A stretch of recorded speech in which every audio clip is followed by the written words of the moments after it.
ಎಲ್ಲಿ ನೋಡಿದ್ರು weight loss ಬಗ್ಗೆ ಹೇಳ್ತಾರೆ, ಆದರೆ ವೆಯ್ಟ್ ಗೇನ್ ಬಗ್ಗೆ ಯಾರು ಹೇಳೋದನ್ನ ನೀವು ಕೇಳಿಲ್ಲ ಅಲ್ವಾ? ಅದೇ ಡೋಂಟ್ ವರಿ, ನಾನು ಇದೀನಲ್ಲ ನಿಮ್ಮ ಡೈಟಿಷಿಯನ್. ಸೊ ನಮಸ್ಕಾರ, ನಾನು ಡೈಟಿಷಿಯನ್ ಪೂಜಾ ಗಣೇಶ್. ಇಲ್ಲಿವರೆಗೂ ಸಾವಿರಾರು ಜನರ ತೂಕವನ್ನು ಇಳಿಸೋದ್ರ ಜೊತೆಗೆ ಸಾವಿರಾರು ಜನರ ತೂಕವನ್ನು ಕೂಡ ಏರಿಸಿದ್ದೇನೆ.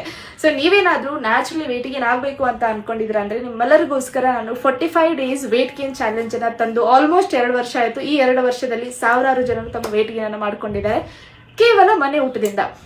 ಯಾವುದೇ ಸ್ಟ್ರಿಕ್ಟ್ ಡಯಟ್ ಇರೋದಿಲ್ಲ, ಅಗೇನ್ ಯಾವುದೇ ಮೆಡಿಸಿನ್ ಕೂಡ ಇರೋದಿಲ್ಲ. ವೆಯ್ಟ್ ಲಾಸ್ ಮಾಡೋದು, ವೆಯ್ಟ್ ಗೇನ್ ಮಾಡೋ ಪ್ರಾಸೆಸ್ ಒಂದೇ ಇರುತ್ತೆ. ನಿಮ್ಮ ಬಾಡಿ ರಿಕ್ವೈರ್ಮೆಂಟನ್ನು ನಾವು ಕ್ಯಾಲ್ಕುಲೇಟ್ ಮಾಡ್ತೀವಿ. ನಿಮ್ಮ ದೇಹಕ್ಕೆ ಬೇಕಾದಂತಹ ನ್ಯೂಟ್ರಿಷನ್ನ ಆಹಾರದ ಮೂಲಕ ಕೊಡೋದ್ರ ಜೊತೆಗೆ ನಿಮ್ಮ ಆರೋಗ್ಯ ಸಮಸ್ಯೆಯನ್ನು ಸುಧಾರಿಸೋದ್ರ ಜೊತೆಗೆ ನಿಮ್ಮ ನ್ಯಾಚುರಲ್ ವೆಯ್ಟ್ ಗೇನಿಗೆ ನಾವು ಸಪೋರ್ಟ್ ಮಾಡ್ತೀವಿ. ನೀವು ಜಿಮ್ ರೂಟೀನಲ್ಲಿ ಇದ್ದೀರಾ ಅಥವಾ ಸ್ಟೂಡೆಂಟ್ ಆಗಿದ್ದೀರಾ ಅಥವಾ ನೀವು ವರ್ಕಿಂಗ್ ಪ್ರೊಫೆಷನ್ ಆಗಿದ್ದೀರಾ, ನಿಮ್ಮ ರೂಟೀನ್ ಪ್ರಕಾರ ಪ್ಲಾನ್ ರೆಡಿ ಆಗುತ್ತೆ. ಸೊ ಏನು ವೆಯ್ಟ್ ಮಾಡ್ತಾ ಇದ್ದೀರಾ, ನ್ಯಾಚುರಲ್ ಆಗಿ ವೆಯ್ಟ್ ಗೇನ್ ಮಾಡ್ಕೋಬೇಕು, ಜೊತೆಗೆ ಏನಾದರೂ ಆರೋಗ್ಯ ಸಮಸ್ಯೆ ಇದೆ, ಆರೋಗ್ಯ ಸಮಸ್ಯೆಯಿಂದ ಹೊರಗಡೆ ಬರಬೇಕು ಅಂತಂದರೆ ಸ್ಕ್ರೀನ್ ಮೇಲೆ ಕೊಟ್ಟಿರುವಂಥ ನಂಬರ್ಗೆ ಆದಷ್ಟು ಬೇಗ ಕಾಂಟ್ಯಾಕ್ಟ್ ಮಾಡಿ ನಮ್ಮ ವೆಯ್ಟ್ ಗೇನ್ ಪ್ರೋಗ್ರಾಮ್ಗೆ ಎನ್ರೋಲ್ ಆಗೋದನ್ನ ಮರಿಬೇಡಿ. ಇನ್ನು ಹೆಚ್ಚಿನ ಮಾಹಿತಿ ಏನಾದರೂ ಬೇಕು ಅಂತಂದ್ರೆ ಕಮೆಂಟ್ ಮಾಡಿ ಗೇನ್ ಅಂತ ಹೇಳಿ ನನ್ನ ತಂಡ ನಿಮ್ಮನ್ನ ಸಂಪರ್ಕಿಸುತ್ತೆ. ಕಮೆಂಟ್ಗೆ ರಿಪ್ಲೈ ತಡವಾಗಿ ಬರ್ಬೋದು, ಆದರೆ ನೀವೇ ಡೈರೆಕ್ಟ್ ಆಗಿ ಕಾಲ್ ಮಾಡಿದ್ರೆ ಇಮಿಡಿಯೇಟ್ ಆಗಿ ರೆಸ್ಪಾನ್ಸ್ ಬರುತ್ತೆ. So thank you so much.